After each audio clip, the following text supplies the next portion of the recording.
Hello बच्चों, देखिए आज अपन चैप्टर 2 के लिए वीडियो नंबर लेकर के आए हैं 26। और इस वीडियो के अंदर मैं आपसे बात करने वाला हूं मस्तिष्क की संरचना के बारे में। अब इससे पहले का जो वीडियो था उसके अंदर भी मैंने आपको इससे संबंधित कुछ बेसिक बातें बताई थी, तो वहीं से मैं बात को स्टार्ट कर रहा हूं कि मस्तिष्क ये चीज़ निकली कहाँ से है। पहले तो देखो, हमने ये कहा था कि हमारे शरीर के अंदर नियंत्रण और समन्वय के लिए दो प्रकार के तंत्र पाए जाते हैं। एक तो तंत्रिका तंत्र और दूसरा कौन सा तंत्र? अंतःस्रावी तंत्र। तो जो तंत्रिका तंत्र होता है उसी का भाग होता है मस्तिष्क। उसी का भाग क्या होता है?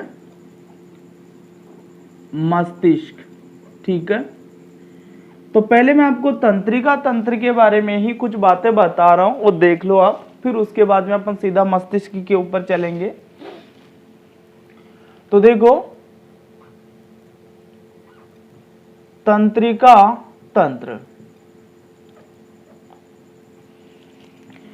तो तंत्रिका तंत्र हमारे शरीर के अंदर क्या कार्य करता है, तो हम बात वही बताएंगे कि वातावरण और शरीर के जो अंग है उनके बीच में संतुलन बनाने का कार्य करता है। शरीर के जो अंग तंत्र उनके बीच में आपस में संतुलन बनाने का कार्य करता है। और इसके अलावा शरीर के जितने भी अंग हैं उनके जो कार्य हैं उनको नियंत्रित करने का कार्य भी कौन करता है? तंत्रिका तंत्र करता है। तो तंत्रिका तंत्र का कार्य क्या है कि ये वातावरण और शरीर के बीच में संतुलन स्थापित करने का कार्य करता है और शरीर के अंदर जितने भी अंग हैं उन सब के कार्यों को भी क्या करता है? नियंत्रित करता है। अब तंत्रिका तंत्र को हमने बांटा था दो भागों में। एक तो हमने कहा था केंद्रीय तंत्रिका तंत्र और दूसरा हमने बताया था परिधीय तंत्रिका तंत्र। ठीक है, तो केंद्रीय तंत्रिका तंत्र का निर्माण तो कौन करता है? मस्तिष्क और मेरुरज्जु। और जो परिधीय तंत्रिका तंत्र का निर्माण है, मस्तिष्क से निकलने वाली तो कपाल तंत्रिकाएं और मेरुरज्जु से निकलने वाली मेरु तंत्रिकाएं मिलकर के क्या करती है? परिधीय तंत्रिका तंत्र का निर्माण करती है। तो आज अपन केवल मस्तिष्क के बारे में पढ़ने वाले हैं, तो हमें ये जानकारी रहनी चाहिए जो मस्तिष्क होता है वो तंत्रिका तंत्र का भाग है। और तंत्रिका तंत्र में भी किसका भाग है? केंद्रीय तंत्रिका तंत्र जो हमारे शरीर के अंदर है, मस्तिष्क क्या है उसका भाग है। तो इस वीडियो के अंदर मैं आपसे केवल मस्तिष्क के बारे में बात करूंगा और जो मेरुरज्जु है इसके बारे में इससे अगले वीडियो के अंदर मैं आपसे बात करूंगा। अच्छा, एक बात और कि इससे पहले एक वीडियो अपना हो चुका है जो नियंत्रण और समन्वय से बात अपन ने स्टार्ट करी थी, इससे पहले एक वीडियो हो चुका है, तो वो जरूर देखें। तो आपको ये सारी बातें वहीं से समझ में आ जाएगी कि अपन कौन कौन सी चीजें पढ़ते हुए चल रहे हैं। तो मैं बात करता हूं सीधा अब मस्तिष्क से। तो ये बात ध्यान में रहनी चाहिए, जो मस्तिष्क होता है वो किसका भाग है? केंद्रीय तंत्रिका तंत्र का भाग है। तो पॉइंट लगा लो आज का, मस्तिष्क।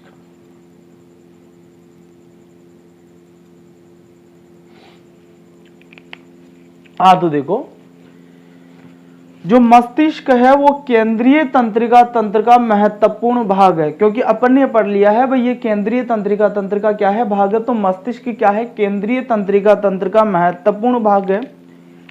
अब मस्तिष्क जो होता है मानव का, इससे संबंधित कुछ विशेष बातें हैं। देखो, और भी जानवर होते हैं जिनके अंदर मस्तिष्क पाया जाता है और मनुष्य है इसके अंदर भी मस्तिष्क पाया जाता है, लेकिन मनुष्य का जो मस्तिष्क है वो अन्य सभी प्राणियों से विकसित होता है और जटिल होता है। और मस्तिष्क का जो आयतन है वो भी सबसे ज्यादा होता है। तो इसी कारण मानव जो होता है वो सबसे ज्यादा बुद्धिमान होता है, वो सबसे ज्यादा क्या होता है, बुद्धिमान होता है। क्यों होता है?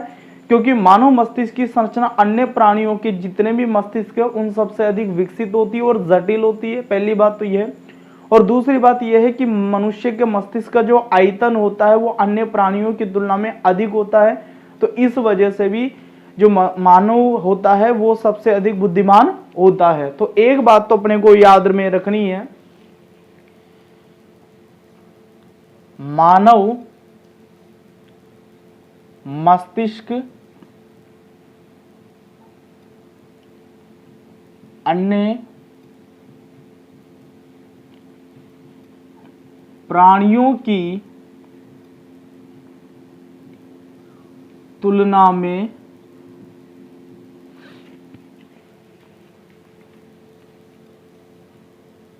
सबसे अधिक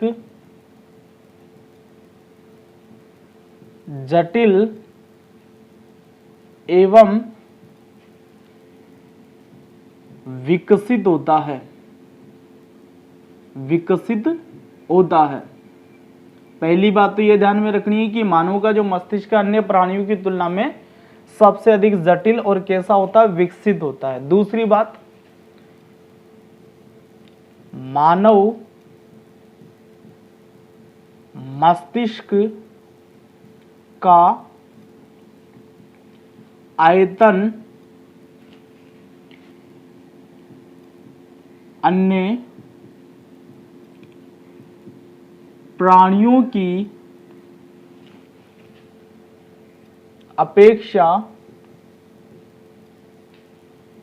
अधिक होता है।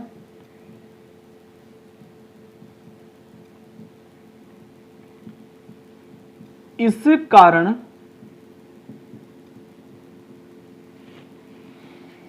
मानव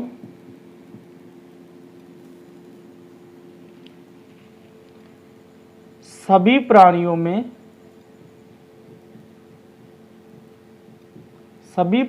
में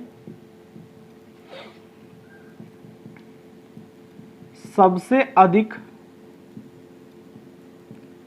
बुद्धिमान होता है, बुद्धिमान होता है। ठीक है, अब आगे देखिए, जो मस्तिष्क होता है शरीर का महत्वपूर्ण अंग है। किसी भी व्यक्ति की मृत्यु होती है तो मृत्यु अपन तब घोषित करते, उसका जो हार्ट है, हृदय है, वो काम करना बंद कर दे, और दूसरा है कि उसका जो दिमाग है वो काम करना बंद कर दे। यदि दिमाग काम करा और हृदय स्पंदन दर्द रुक भी जाए तो विद्युत के झटके देख करके अपन हृदय स्पंदन वापस चालू कर सकते हैं। लेकिन एक बार दिमाग ने काम करना बंद कर दिया तो इसका मतलब यह है कि अब वो मर चुका है। तो अपन इसलिए ये बोल रहे हैं कि जो मस्तिष्क होता है वो मानव के लिए बहुत ही महत्वपूर्ण अंग होता है, तो इसकी सुरक्षा भी उतनी ही ज्यादा महत्वपूर्ण होती है। तो क्या होता है कि मानव का जो मस्तिष्क होता है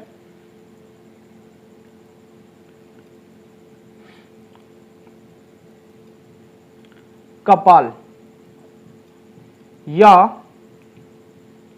खोपड़ी में सुरक्षित रहता है।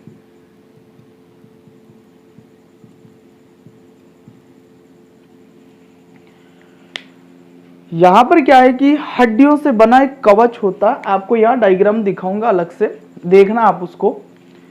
तो जो हड्डी है उसका बना हुआ एक उल्टे कटोरी नुमा संरचना होती है जिसे अपन बोलते हैं कपाल या खोपड़ी, हड्डियों का बना हुआ होता है वो। तो उस कपाल या खोपड़ी के अंदर जो मस्तिष्क होता है वो क्या होता है, सुरक्षित होता है।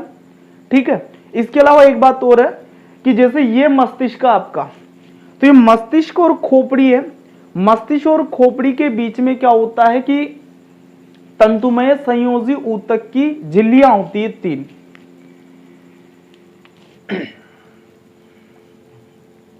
किसकी झिल्लियां होती है? तंतुमय संयोजी ऊतक की झिल्लियां।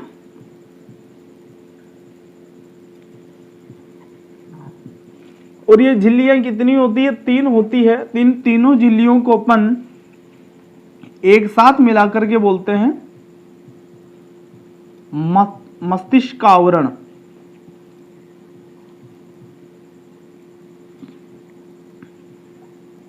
क्या बोलते हैं? मस्तिष्क आवरण बोलते हैं। मस्तिष्क का आवरण यानी कि मस्तिष्क का आवरण होती है ये झिल्लियां। तो देखो, तंतुमय संयोजी ऊतक की 3 झिल्लियां होती है और इन तीनों झिल्लियों को मिलाकर के मस्तिष्क का आवरण बोला जाता है। तो ये जो झिल्लियां होती है इसके बीच बीच में कुछ खांचे भी होते हैं। भाई, एक झिल्ली जो होती है, दूसरी झिल्ली है, तो उसके बीच में कुछ अवकाश होता है, रिक्त स्थान होती है, खांच होती है। तो उस खांच के अंदर एक द्रव भरा हुआ रहता है और उस द्रव को अपन बोलते हैं मस्तिष्क मेरु द्रव। क्या बोला जाता है उसको? मस्तिष्क मेरु द्रव बोला जाता है। तो देखो, हमारे शरीर के अंदर जो मस्तिष्क है वो एक ऐसा अंग है जो अपना पोषण जो होता है रक्त से प्राप्त नहीं करता है। जो रक्त होता है उससे सारे पोषक पदार्थ छन करके इस मस्तिष्क मेरु द्रव में आ जाते हैं। किस में आ जाते हैं? मस्तिष्क मेरु द्रव में आ जाते हैं। और ये मस्तिष्क मेरु द्रव ही इस मस्तिष्क के अंदर क्या होते हैं कि खांचे बने हुए रहते हैं। उस खांचों के अंदर घुस करके इस मस्तिष्क को पोषण प्रदान करता है, ऑक्सीजन प्रदान करता है। और जो अपशिष्ट पदार्थ है वो भी किस में आते हैं? मस्तिष्क मेरु द्रव के अंदर ही आते हैं। तो यहां पर कपालिया खोपड़ी है। कपालिया खोपड़ी और जो मस्तिष्क है उसके बीच में क्या? तंतुमय संयोजी ऊतक की 3 झिल्लियां पाई जाती है और झिल्लियों को क्या बोला जाता है? मस्तिष्क आवरण बोला जाता है। और ये जो मस्तिष्क आवरण है इनकी बीच की खांचों में क्या होता है? मस्तिष्क मेरु द्रव भरा होता है। और ये मस्तिष्क मेरु द्रव ही क्या करता है? एक तो इस मस्तिष्क को गीला बनाए रखेगा और उसको पोषक पदार्थ या अपशिष्ट पदार्थों को बाहर निकलवाने के लिए यही मस्तिष्क मेरु द्रव क्या करता? मदद करता है। अब देखिए, जो हमारा मस्तिष्क है उसको अपन क्या करते हैं कि 3 भागों में बांट लेते हैं। मस्तिष्क को कितने भागों में बांटा जाता है? 3 भागों में बांटा जाता है। इसकी संरचना को 3 भागों में अपन बांटते हैं। एक तो होता है अग्र मस्तिष्क, दूसरा होता है मध्य मस्तिष्क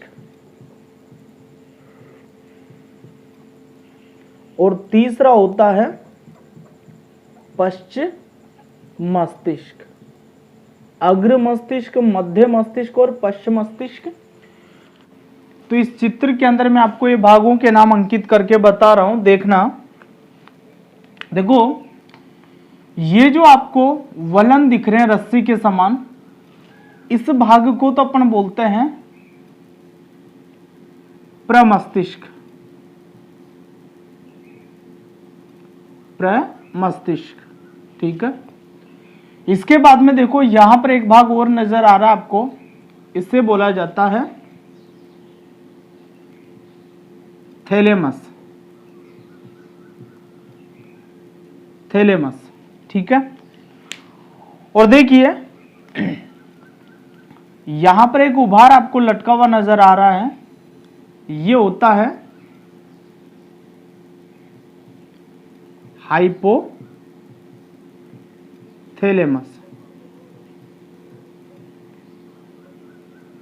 3 भागों के नाम बताए मैंने, प्रमस्तिष्क, थैलेमस और हाइपोथैलेमस। तो ये तीनों जो भाग मिलकर के अग्र मस्तिष्क का निर्माण करते हैं। कौन कौन से भाग? प्रमस्तिष्क, थैलेमस और हाइपोथैलेमस। ये तीनों भाग मिलकर तो किसका निर्माण कर रहे हैं? अग्र मस्तिष्क का निर्माण कर रहे हैं। तो ये तीनों भाग मिलकर के क्या हो गए? अग्र मस्तिष्क हो गए।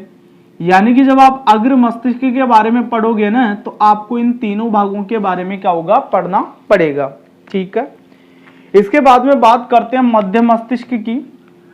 तो मध्य मस्तिष्क जो होता है, ये तो क्या है कि अकेला ही होता है, इसके ज्यादा भाग नहीं है। तो आप देखो, यहां पर ये जो भाग नजर आ रहा है छोटा सा, ये है मध्य मस्तिष्क। कौन सा मस्तिष्क है ये? मध्य मस्तिष्क, ठीक है। यहां तक बात हो गई क्लियर? अच्छा, देखिए, पश्चिम मस्तिष्क की बात करें तो पश्चिम मस्तिष्क में भी 3 भाग है, तो नाम बताते हैं आपको। देखो, ये अलग से निकला हुआ भाग पश्चिम मस्तिष्क का भाग है, इसे तो अपन बोलते हैं अनुमस्तिष्क। अनुमस्तिष्क, ठीक है। यहां पर ये गुठली नुमा संरचना निकली हुई है, इससे अपन बोलते हैं पोन्स। क्या बोलते हैं इसको? पोन्स बोलते हैं। और ये वाला जो भाग है नीचे निकल रहा है, तो नीचे वास्तव में मेरु रज्जु निकल जाता है, तो ये जो मस्तिष्क का जो भाग है जो मेरु रज्जु से जुड़ेगा, इसे अपन बोलते हैं मेडुला ऑब्लांगेटा।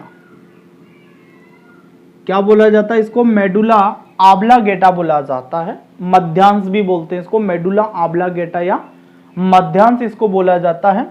और इसके नीचे से फिर ये क्या निकल गई है? मेरु रज्जु निकल गई है। तो आप देख रहे हो पोन्स, मेडुला ऑब्लांगेटा और अनुमस्तिष्क, ये तीनों जो भाग होते हैं, ये तीनों भाग मिलकर के पश्चिम मस्तिष्क का निर्माण करते हैं। किसका निर्माण करते हैं? पश्चिम मस्तिष्क का निर्माण करते हैं। और ये हमने जो बनाया है, ये क्या बनाया है? मस्तिष्क की संरचना। क्या बनाई है हमने? ये मस्तिष्क की संरचना बनाई है। अच्छा देखो, मस्तिष्क के अंदर कुछ और भी चीजें विद्यमान है। जैसे यहां पर आप देख रहे हो एक तंतुनुमा संरचना नीचे लटकी हुई है, तो इसे बोला जाता पीयूष ग्रंथि। ये कौन सी ग्रंथि है? पीयूष ग्रंथि है। तो इस पीयूष ग्रंथि के बारे में अपन क्या करेंगे, जो अंतःस्रावी ग्रंथियां पढ़ेंगे उसके अंदर इसके बारे में पढ़ेंगे, ठीक है। पीयूष ग्रंथि है यहां पर। और इसके अलावा ये आप एक पट्टी और देख रहे हो, इसे बोला जाता है कार्पस कैलोसम। जब मैं अग्र मस्तिष्क पढ़ाऊंगा तो उसी में बता दूंगा कि ये क्या चीज है। फिलहाल नाम लिख लेते हैं अपन इसका। क्या बोला जाता है इसको? Corpus callosum.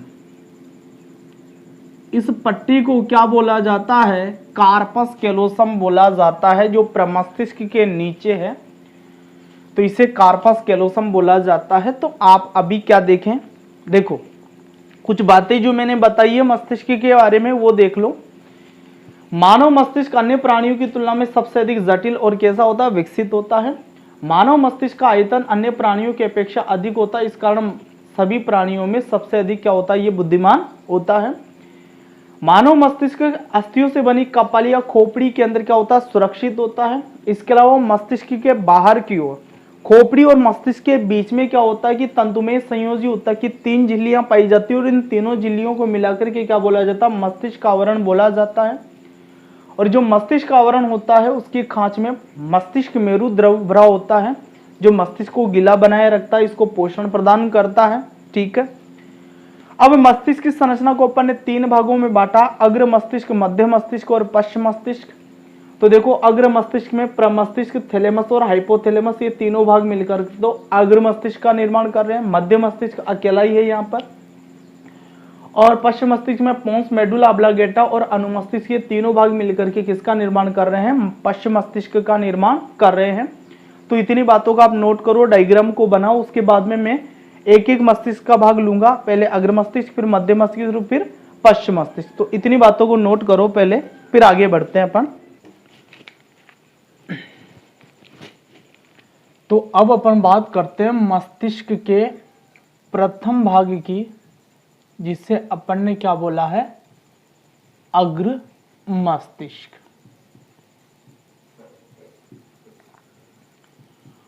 तो देखिए अग्र मस्तिष्क का निर्माण कौन कौन करता है? प्रमस्तिष्क, थैलेमस और हाइपोथैलेमस। तो अग्र मस्तिष्क किस किस से मिलकर के बना है? प्रमस्तिष्क, थैलेमस और हाइपोथैलेमस। ठीक है, तो इन तीनों भागों के बारे में अपने को पढ़ना है। तो सबसे पहले मैं ले रहा हूं प्रमस्तिष्क को।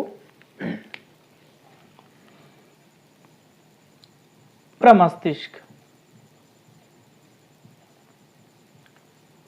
देखिए प्रमस्तिष्क जो होता है मस्तिष्क का सबसे बड़ा भाग होता है। ये वाला जो हिस्सा है पूरा मस्तिष्क को पूरा ढके हुए है ये, तो ये मस्तिष्क का सबसे बड़ा भाग होता है।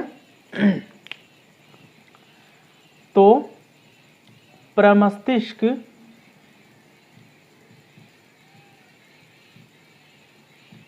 मस्तिष्क का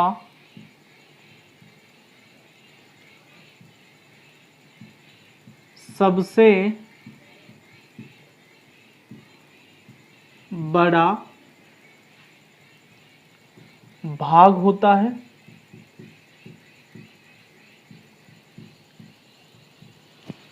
ये क्या करता है, मस्तिष्क का 80 से 85% भाग बनाता है। जो पूरा मस्तिष्क है उसका 80 से 85% भाग कौन बनाता, प्रमस्तिष्क बनाता है। ये मस्तिष्क का सबसे बड़ा भाग है। अब दूसरी चीज देखिए कि ये जो प्रमस्तिष्क है इसके अंदर बहुत सारे सवलन पाए जाते हैं। क्या पाए जाते हैं, सवलन। सवलन क्या चीज है, देखो जब अपन जलेबी निकालते हैं तो जलेबी में क्या होता है कि एक रस्सी नुमा संरचना होती है, उसी को बार बार क्या करा जाता है, घेरा डाला जाता है उसी का, ठीक है ना। तो देखो यहां पर क्या है कि जो वलन या सवलन नाम की जो संरचना बता रहा हूं, तो वास्तव में क्या है, रस्सी नुमा संरचना है। तो ये रस्सी नुमा संरचना ही यहां पर बहुत ज्यादा घूमती जाती है। तो ऐसा आपको लगेगा जैसे ये जो रस्सी वाला हिस्सा है या रस्सियों का जो गुच्छा है वो ही क्या है, प्रमस्तिष्क का निर्माण कर रहा है। तो सीधी बात यह है कि इसके अंदर क्या है, बहुत सारे वलन पाए जाते हैं, रस्सी के समान क्या होते हैं, वलन पाए जाते हैं। अब ये संवलन क्या करते हैं, मस्तिष्क की सतह का क्षेत्रफल बढ़ा देते हैं। जितने ज्यादा सवलन होंगे मस्तिष्क की सतह का क्षेत्रफल उतना ज्यादा होगा, और जितना ज्यादा क्षेत्रफल होगा व्यक्ति उतना ही ज्यादा बुद्धिमान होगा। देखो आपने एक वैज्ञानिक का नाम सुना होगा, अल्बर्ट आइंस्टीन। तो ऐसा कहा जाता है कि उनका जो मस्तिष्क था उसमें जो प्रमस्तिष्क वाला भाग उसमें बहुत ज्यादा वलन थे, इसलिए वो क्या थे, बहुत ज्यादा बुद्धिमान थे। तो देखो अपन ने शुरुआत में ये कहा था कि मस्तिष्क का आयतन ज्यादा है, इसलिए मनुष्य क्या है, सबसे ज्यादा बुद्धिमान। इसके अलावा एक दूसरी बात यह भी है कि मनुष्य का जो प्रमस्तिष्क है उसके अंदर ये सवलन जो होते हैं अन्य जीवों की तुलना में ज्यादा होते हैं। ज्यादा होने की वजह से मनुष्य अन्य जीवों की तुलना में क्या है, ज्यादा बुद्धिमान होता है। ठीक है, अब आगे देखिए, ये जो प्रमस्तिष्क है पूरा, इस प्रमस्तिष्क के अंदर क्या होता है, बीचों बीच में एक विदर पाई जाती, खांच पाई जाती है। तो उस खांच की वजह से ये प्रमस्तिष्क जो होता है दो भागों में बट जाता है। कितने भागों में बट जाता है, दो भागों में। देखो यहां पर एक डायग्राम तो मैंने आपको पहले दिखाया अभी, तो उसमें आपको जो प्रमस्तिष्क है उसके सवलन दिखाई दे रहे होंगे। अब इसके बाद में जो प्रमस्तिष्क के अंदर खांच है, तो वो खांच आप कैसे देख सकते हो, जैसे मस्तिष्क को आप ऐसे देखो सामने से, तो वो खांच आपको यहां पर दिखाई देने लग जाएगी प्रमस्तिष्क के अंदर। तो वो चित्र आपको यहां पर दिखा रहा हूं, उसके अंदर आप वो विदर देख सकते हो आप।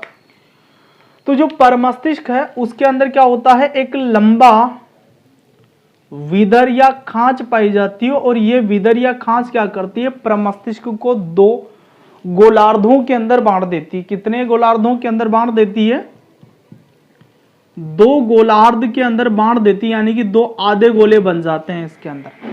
तो दो गोलार्ध बन जाते हैं, एक दायां और एक बायां। कितने गोलार्ध, दो गोलार्ध, एक दायां गोलार्ध हो जाता है और एक बायां गोलार्ध हो जाता है। लेकिन ये दोनों जो गोलार्ध होते हैं वो एक संरचना के द्वारा जुड़े हुए रहते हैं। जैसे मान लीजिए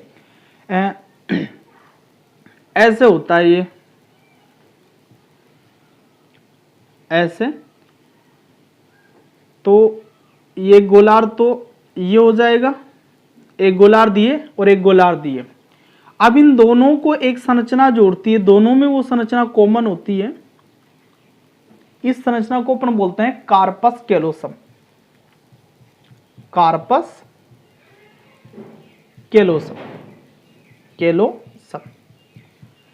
भाई देखो परमस्तिष्क है तो एक गोलार्ध तो ये हो गया और एक गोलार्ध ये हो गया। अब ये दोनों गोलार्ध एक पट्टी के द्वारा जुड़े हुए रहते हैं और उस पट्टी को क्या नाम दिया अपन ने, कार्पस कैलोसम। तो यहां पर आपको ये पट्टीनुमा संरचना नजर आ रही है जिसे अपन क्या बोलते हैं, कार्पस कैलोसम। तो ये कार्पस कैलोसम क्या करता है, जो प्रमस्तिष्क के अंदर दो गोलार्ध, एक दाया गोलार्ध और एक बाया गोलार्ध, उन दोनों गोलार्धों को आपस में जोड़ने का कार्य कौन करता है, कार्पस कैलोसम करता है। अब आगे देखिए, जो प्रत्येक गोलार्ध होता है उसके अंदर दो क्षेत्र होते हैं, दो प्रकार के पदार्थ पाए जाते हैं। गोलार्ध का जो बाहर का क्षेत्र होता है,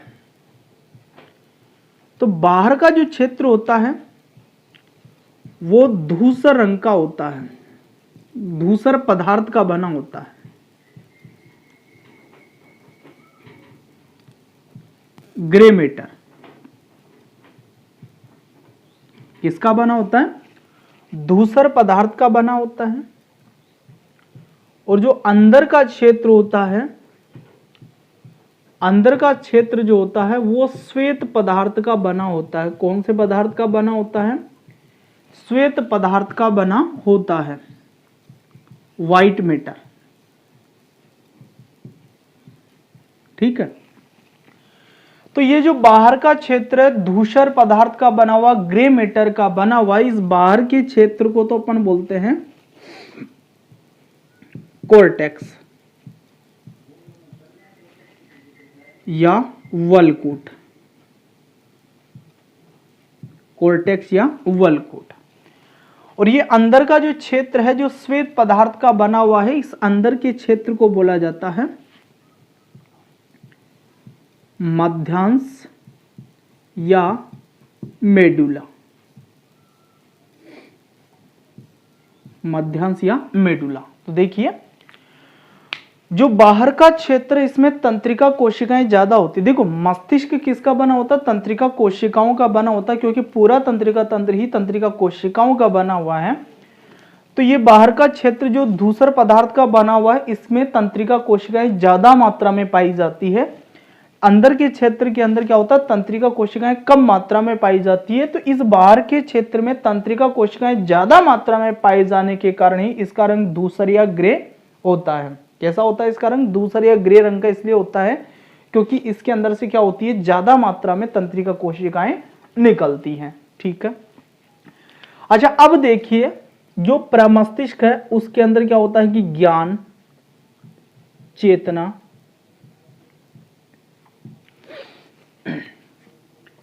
सोचने, समझने, ये सारे कार्य जो होते हैं किसके अंदर होते हैं, प्रमस्तिष्क के अंदर होते हैं। ये सारे कार्य किसके हैं, प्रमस्तिष्क के होते हैं। हमारा जो ज्ञान है वो प्रमस्तिष्क से संबंधित चेतना, चेतना का मतलब समझते हो क्या होता है, कि हम सही गलत को पहचान पाएं या फिर हमें हमारी स्थिति का ठीक प्रकार से ध्यान रहे कि हम क्या हैं क्या नहीं है, है ना। तो वो चीजें क्या है, चेतना है। इसके अलावा सोचने समझने से संबंधित सारे कार्य किसकी कौन से भाग में होते हैं, प्रमस्तिष्क के अंदर होते हैं। ठीक है, अब इसके बाद में मैं बात करता हूं सब आपके सामने थैलेमस की। थैलेमस, तो देखो थैलेमस की यदि मैं बात करूं तो थैलेमस जो होता है प्रमस्तिष्क के नीचे स्थित होता है, ये वाला भाग है थैलेमस। ठीक है, अब इस थैलेमस का जो कार्य है, तो कार्य में अपन ये बताएंगे भाई इसमें संवेदी व प्रेरक केंद्र पाए जाते हैं ना। संवेदी और प्रेरक केंद्र क्या होते हैं ये, तो सुनो मेरी बात ध्यान से। वातावरण में कोई भी परिवर्तन हुआ है तो उसकी सूचना हमारे मस्तिष्क के इसी भाग में पहुंचती है। बाहर से कोई सूचना आ रही है तो उसे अपन बोलते हैं संवेदना, ठीक है ना। तो वो जो भी बाहर से सूचनाएं आ रही है उसको अपन बोलते हैं संवेदनाएं। तो वो जो संवेदनाओं का केंद्र होता है वो कौन होता है? थैलेमस होता है। दूसरा होता है प्रेरक केंद्र। प्रेरक केंद्र का मतलब क्या हुआ? देखो, जैसे मान लीजिए आपके हाथ पर कांटा चुभाया गया, तो उसकी सूचना किसके पास में जाएगी? ये जो थैलेमस भाग है उसके अंदर जाएगी, क्योंकि ये संवेदी केंद्र, जो भी संवेदनाएं हैं सारी यहीं पर जाती है। अब इसके बाद में वहां से क्या होता है कि ऐसा संदेश निकलता है कि हाथ की पेशी कोशिका को सिकोड़ने का आदेश भेजा जाता है, ताकि वो हाथ की पेशी कोशिका सिकुड़े और हाथ उस स्थान से क्या हो जाए? हट जाए। तो ये जो कार्य करवाने के लिए जो संदेश भेजा जा रहा है ना, वो प्रेरणा है। भाई ऐसा थोड़ी ना हाथ पे कांटा चुभोया, कुछ कर रहे नहीं हो, हाथ अपनी जगह के जगह ही है, तो इसका मतलब आपके शरीर में कोई प्रेरणा नहीं है। लेकिन सुई चुभोते ही आपका हाथ तुरंत उस स्थान से हट रहा है, तो इसका मतलब आपके शरीर के अंदर कोई प्रेरणा है, और उस प्रेरणा के कारण यह हाथ क्या हो रहा है? तुरंत उस स्थान से हट रहा है। तो ये केंद्र भी कहां पाया जाता? थैलेमस के अंदर पाया जाता। तो थैलेमस के अंदर संवेदी और प्रेरक केंद्र क्या होते? पाए जाते हैं। इसके बाद में मैं बात करता हूं अब हाइपोथैलेमस की। हाइपोथैलेमस,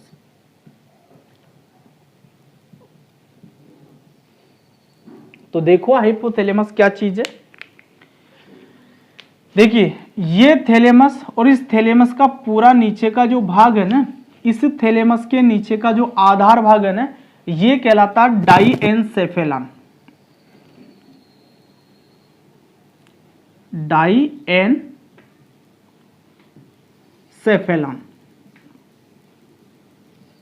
क्या कहलाता है? ये डाइएनसेफेलन, ये पूरा भाग जो है इसके थैलेमस के नीचे नीचे का। अब ये जो डाइएनसेफेलन है, इसका ये वाला भाग जो है नीचे की तरफ लटका हुआ है, इस भाग को अपन ने क्या बोला? हाइपोथैलेमस बोला। तो आप ऐसा बोल सकते हैं भाई, जो डाइएनसेफेलन है इसका जो आधार है वो किसका बना होता है? हाइपोथैलेमस का बना होता है। किसका बना होता है? हाइपोथैलेमस का बना होता है। तो वैसे तो क्या होता है, देखो हाइपोथैलेमस जो होता है तंत्रिका तंत्र और अंतःस्रावी तंत्र दोनों का ही भाग होता है। यही वो भाग होता है जो तंत्रिका तंत्र और अंतःस्रावी तंत्र के बीच में समन्वय स्थापित करता है। लेकिन अभी अपन इसको मस्तिष्क में पढ़ रहे हैं, तो मस्तिष्क में देखो इसके क्या कार्य होते हैं। देखो, भूख, प्यास, निद्रा, थकान, तापमान, इन सारी चीजों का जो केंद्र होता है वो कौन होता है? हाइपोथैलेमस होता है। आपको भूख लग रही है तो यह आवाज कौन करवाएगा? हाइपोथैलेमस। आपको प्यास लग रही है तो यह आवाज कौन करवाएगा? हाइपोथैलेमस। आपको नींद आ रही है तो इस नींद को कौन नियंत्रित करेगा? हाइपोथैलेमस।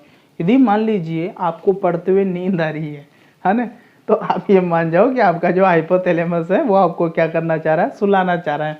तो आप हाइपोथैलेमस को समझाओ भाई मुझे पढ़ना है, अभी नींद लाना है, ठीक है ना। तो देखो, ये जो अग्र मस्तिष्क है इसके बारे में मैंने आपको सारी बातें बताई है। एक बार दोबारा अपन इन बातों को देखते हैं कि क्या क्या बातें अपन ने पढ़ी है इसके अंदर। देखो, जो अग्र मस्तिष्क होता है उसका निर्माण तीन भाग मिलकर के करते हैं, प्रमस्तिष्क, थैलेमस और हाइपोथैलेमस। तो सबसे पहले अपन ने प्रमस्तिष्क की बात करी, तो इसमें अपन ने बताया कि प्रमस्तिष्क मस्तिष्क का सबसे बड़ा भाग होता है और ये मस्तिष्क का 80 से 85% भाग बनाता है। इस प्रमस्तिष्क की सतह के अंदर क्या होते हैं? सैवलन पाए जाते हैं, और ये सैवलन क्या करते हैं? मस्तिष्क की सतह का क्षेत्रफल बढ़ा देते हैं। मनुष्य का ये जो प्रमस्तिष्क वाला भाग है इसमें सैवलन ज्यादा मात्रा में पाए जाते हैं। इसी कारण से मनुष्य अन्य जीवों की तुलना में क्या होता है? ज्यादा बुद्धिमान होता है। फिर अपन ने कहा भाई जो प्रमस्तिष्क होता है वो एक लंबे विदर के द्वारा दो गोलार्धों, दाएं और बाएं दो गोलार्धों के अंदर बटा हुआ रहता है, और ये दोनों गोलार्ध जो होते हैं कार्पस कैलोसम नाम की एक पट्टी होती है उसके द्वारा क्या होते हैं? आपस में जुड़े हुए रहते हैं। फिर अपन ने बात करी गोलार्ध की, तो अपन ने कहा भाई प्रत्येक जो गोलार्ध होता है उसका बाहर का क्षेत्र धूसर पदार्थ या ग्रे मैटर का बना होता है, जिसे कॉर्टेक्स या वल्कूट बोला जाता है, और जो अंदर का क्षेत्र होता है वो श्वेत पदार्थ का बना होता है, व्हाइट मैटर का बना होता है, जिसे मध्यांश या मेडुला बोला जाता है। प्रमस्तिष्क में क्या कार्य होते हैं, तो ये ज्ञान चेतना सोचने समझने से संबंधित केंद्र होता है। तो यहाँ पर ज्ञान चेतना और सोचने समझने का कार्य क्या होता है, संपादित किया जाता है। इसके बाद में अपन ने बात करी थैलेमस की, तो थैलेमस कहाँ स्थित होता है, प्रमस्तिष्क के नीचे स्थित होता है और यहाँ पर संवेदी और प्रेरक केंद्र क्या होते हैं, पाए जाते हैं। ये संवेदी और प्रेरक का क्या होता है, केंद्र होता है। इसके बाद में बात करिए अपन ने हाइपोथैलेमस की, तो मैंने आपको ये कहा कि थैलेमस का नीचे का जो आधार होता है वो डाइएन्सेफेलन का बना होता है और ये डाइएन्सेफेलन का जो आधार है वो क्या कहलाता है, हाइपोथैलेमस कहलाता है। तो हाइपोथैलेमस वैसे तो क्या है कि तंत्रिका तंत्र और अंतःस्रावी तंत्र दोनों का ही भाग होता है। ये तंत्रिका तंत्र और अंतःस्रावी तंत्र दोनों के बीच में समन्वय स्थापित करने का कार्य करता है। लेकिन चूंकि यहां पर अपन इसको मस्तिष्क में पढ़ रहे हैं, तो मस्तिष्क में इसका कार्य क्या है कि भूख प्यास निद्रा थकान आदि क्रियाओं को क्या करता, नियंत्रित करता है। तो इतनी बातों को आप नोट करें। इसके बाद में फिर मध्य मस्तिष्क और जो पश्चिम मस्तिष्क उसके बारे में अपन पढ़ेंगे।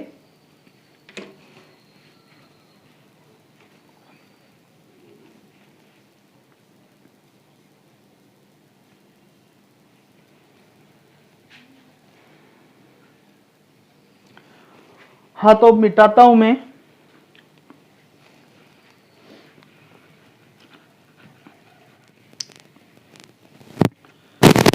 तो अब अपन बात करते हैं मध्य मस्तिष्क की। तो छोटा सा भाग है, देखते हैं। तो देखो ये आपको नजर आ रहा है मध्य मस्तिष्क, ये वाला जो एरिया है ये क्या है, मध्य मस्तिष्क है। तो इसके लिए आप ऐसे बोल सकते हैं देखो कि ये इधर तो साइड में क्या है हाइपोथैलेमस और नीचे की तरफ क्या है पश्चिम मस्तिष्क का पूरा, नीचे का पूरा भाग क्या है पश्चिम मस्तिष्क। तो आप ऐसे बोल सकते हैं ये जो भाग होता है हाइपोथैलेमस और पश्चिम मस्तिष्क के मध्य स्थित होता है। ठीक है, तो स्थित कहां पर है ये,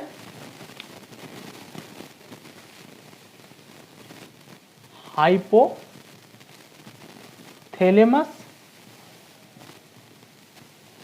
व पश्चिम मस्तिष्क के मध्य उपस्थित है। ठीक है, दूसरी बात देखिए, वास्तव में क्या होता है कि ये जो मध्य मस्तिष्क है इसमें 4 पिंड होते हैं। कितने पिंड होते हैं, 4 पिंड होते हैं। 4 पिंडों से मिलकर के ये बनता है। तो जो प्रत्येक पिंड है उसको नाम दिया गया है। तो प्रत्येक पिंड का नाम होता है कार्पोरा क्वाड्री जेमिन। प्रत्येक पिंड को क्या बोला जाता है, कार्पोरा क्वाड्री जेमिन बोला जाता है। ठीक है, तो 4 पिंड है, ऊपर के 2 पिंड, इनमें से क्या है कि ऊपर के 2 पिंड जो होते हैं वो तो देखने से संबंधित होते हैं और नीचे के 2 पिंड सुनने से, है ना, श्रवण। यहां आप चाहो दृष्टि लिख लो, तो ये दृष्टि से संबंधित होते हैं और ये श्रवण से या सुनने से संबंधित होते हैं। तो मध्य मस्तिष्क में यही बातें आपको याद रखनी है। देखो क्या बताया हमने कि मध्य मस्तिष्क हाइपोथैलेमस और पश्चिम मस्तिष्क के मध्य स्थित होता है। मध्य मस्तिष्क 4 पिंडों से मिलकर के बना होता है और इसका जो प्रत्येक पिंड है उसे क्या बोला जाता है, कार्पोरा क्वाड्री जेमिन बोला जाता है।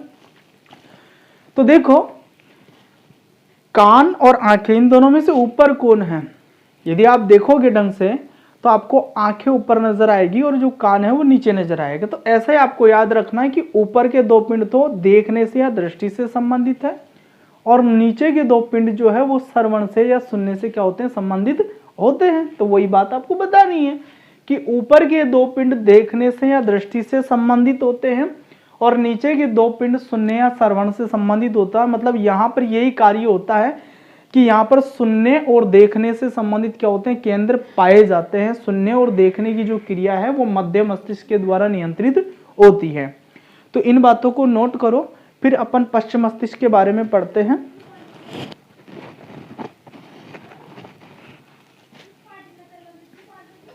हाँ, तो मिटा रहा हूं अब मैं।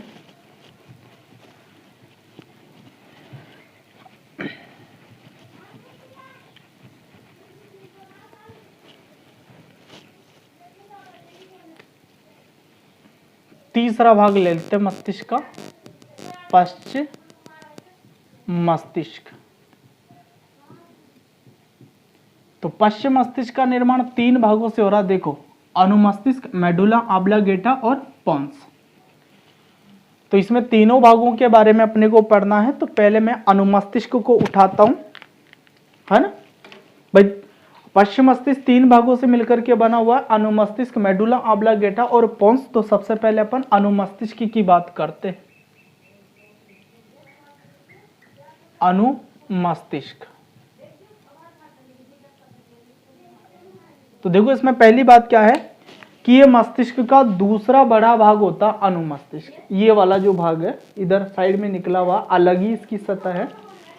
तो ये क्या है, मस्तिष्क का दूसरा बड़ा भाग है। मस्तिष्क का सबसे बड़ा भाग तो अपन ने बताया था परमस्तिष्क, और इसके बाद में मस्तिष्क का जो दूसरा बड़ा भाग है वो क्या है, अनुमस्तिष्क है। तो देखिए, यह मस्तिष्क का दूसरा बड़ा भाग है, ठीक है। दूसरी बात देखो क्या है कि ये जो भाग होता है विलगित सतह वाला होता है। विलगित का मतलब अलग सतह वाला होता है। तो देखो यहां पर इसकी जो सतह है आपको बिल्कुल अलग नजर आएगी। तो ये विलगित सतह वाला भाग होता है और ये तंत्रिका कोशिकाओं को क्या करता, अतिरिक्त स्थान प्रदान करता है, ठीक है। तो ये विलगित सतह वाला भाग होता है और ये तंत्रिका कोशिकाओं को क्या करता, अतिरिक्त स्थान प्रदान करता है। अब देखो इसके कार्य की यदि मैं बात करूं तो 2 कार्य होता है इसका। पहला यदि आप कार्य देखेंगे इसका, तो जो ऐच्छिक पेशियां हैं या ऐच्छिक क्रिया बोल दो,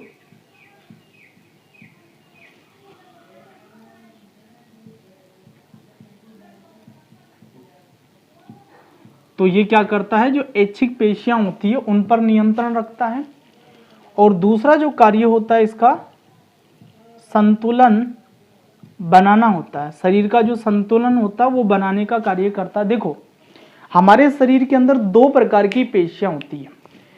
एक तो ऐसी पेशियां होती है जिनके ऊपर हमारा नियंत्रण होता है। तो ऐसी कोई भी पेशी है जिनके ऊपर हमारा नियंत्रण, हमारी इच्छा के अनुसार अपन उसको हिला सकते हैं, तो ऐसी पेशियां ऐच्छिक पेशियां होंगी।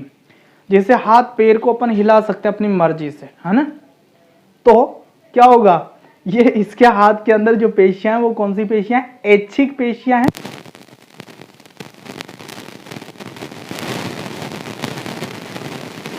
हाथ पैर की पेशियां हैं, उनके ऊपर कौन नियंत्रण रखता है, सब अनुमस्तिष्क नियंत्रण रखता है। दूसरा कि ये शरीर का संतुलन बनाने का कार्य भी करता है। अपन जैसे साइकिल चला रहे हैं, है ना, साइकिल चलाते हैं तो उस समय हमारे शरीर का संतुलन कौन बनाएगा, अनुमस्तिष्क बनाएगा।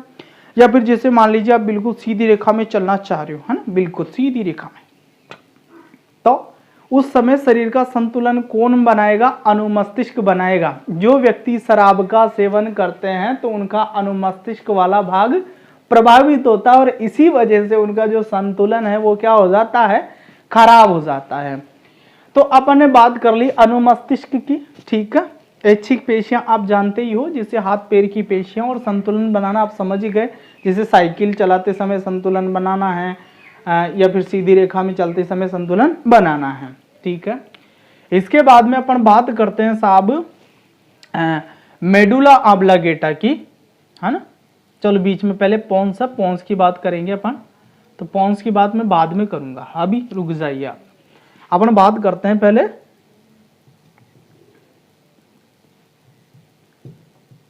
Medulla ऑब्लिगेटा, medulla ऑब्लिगेटा। इसको आपकी किताब में एक नाम और दिया हुआ है, मध्यांश। तो देखिए, मेडुला ऑब्लिगेटा मस्तिष्क का सबसे पीछे का भाग है जो मेरुरज्जु से जुड़ा होता है। इससे नीचे मेरुरज्जु निकलती है, तो ये मेरुरज्जु से क्या होता है, जुड़ा हुआ रहता है। तो अपन ऐसे बोले में मेडुला ऑब्लिगेटा मस्तिष्क का सबसे नीचे का भाग होता है जो मेरुरज्जु से जुड़ा होता है।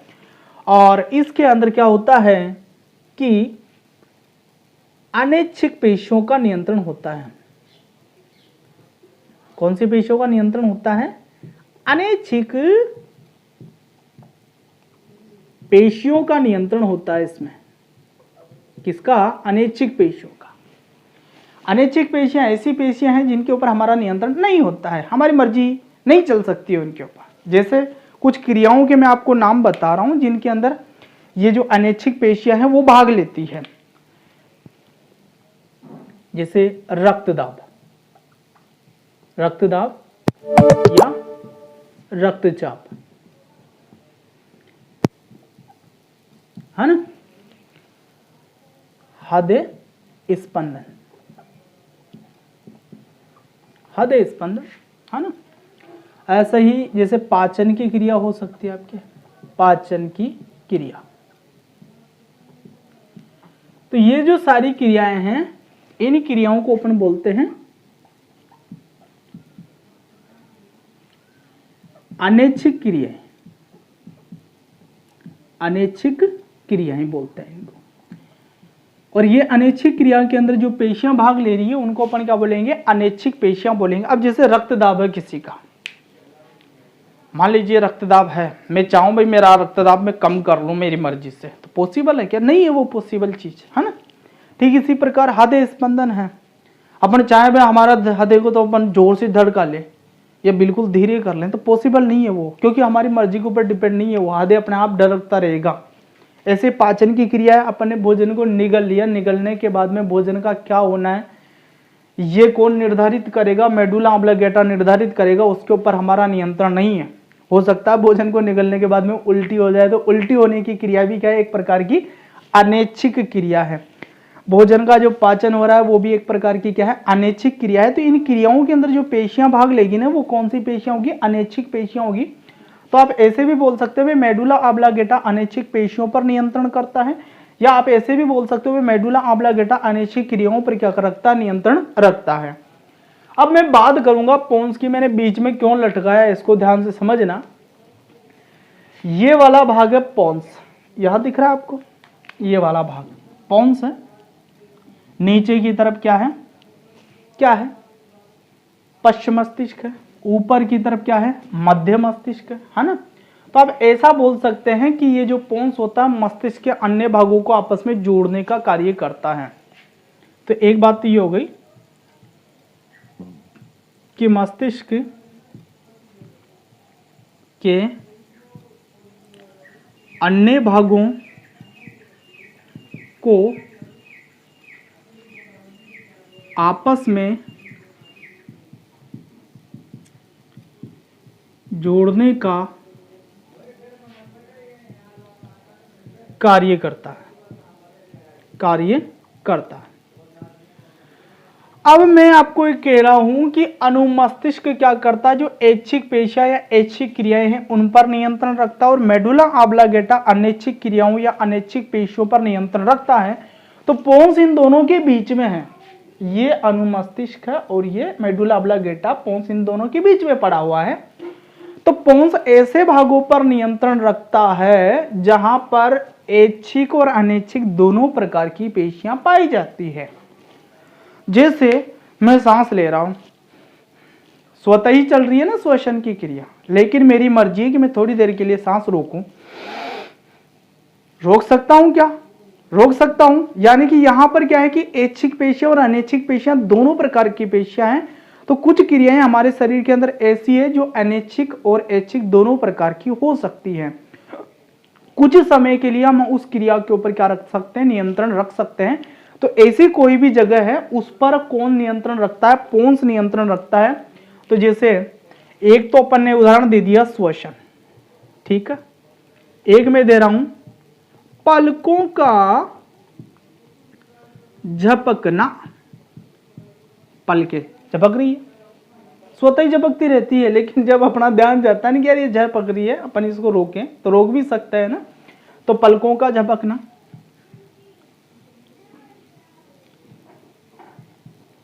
भोजन को चबाना, अपन भोजन चबा रहे हैं तो उसके साथ में लार ग्रंथि लार रस स्त्रावित कर रही है, तो अपनी मर्जी से थोड़ी लार रस आ रहा है, वहां पर नहीं आ रहा है, लेकिन भोजन को अपन चबा रहे हैं, उसके साथ में वो लार आएगी। यदि भोजन को नहीं चबाएंगे तो लार नहीं आएगी। तो चबाने की क्रिया जो है वो तो ऐच्छिक है, लेकिन लार स्त्रवण की क्रिया कैसी है, अनैच्छिक है। तो दोनों क्रियाएं हो गई, इसलिए भोजन का चबाना आदि अपन लिख देते हैं यहाँ पर।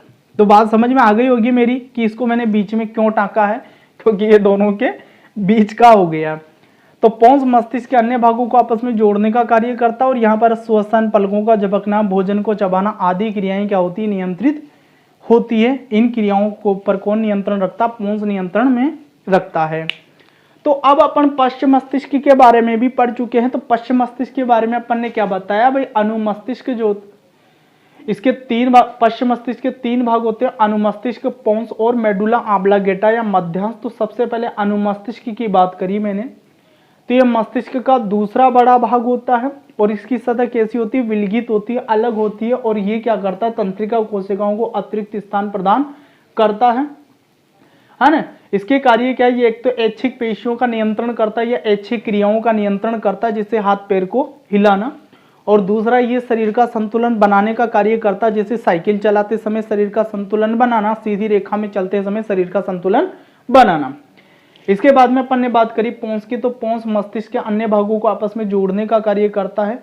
यहाँ पर श्वसन, पलकों का झपकना, भोजन को चबाना आदि क्रियाओं का क्या होता है, नियंत्रण होता है।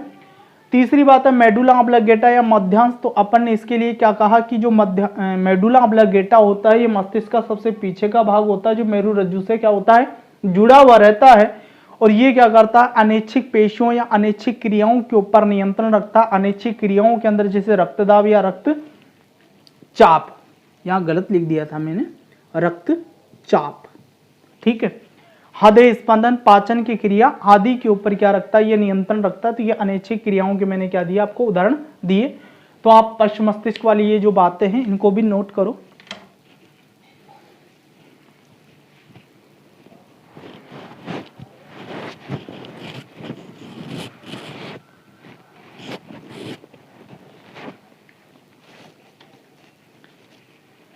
ठीक है, तो आज के लिए इतना ही।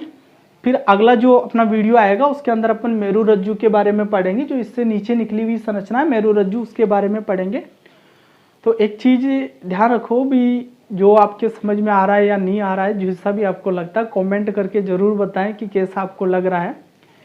ठीक है, तो फिर मिलते हैं नेक्स्ट वीडियो में, तब तक पढ़ाई करते रहिए।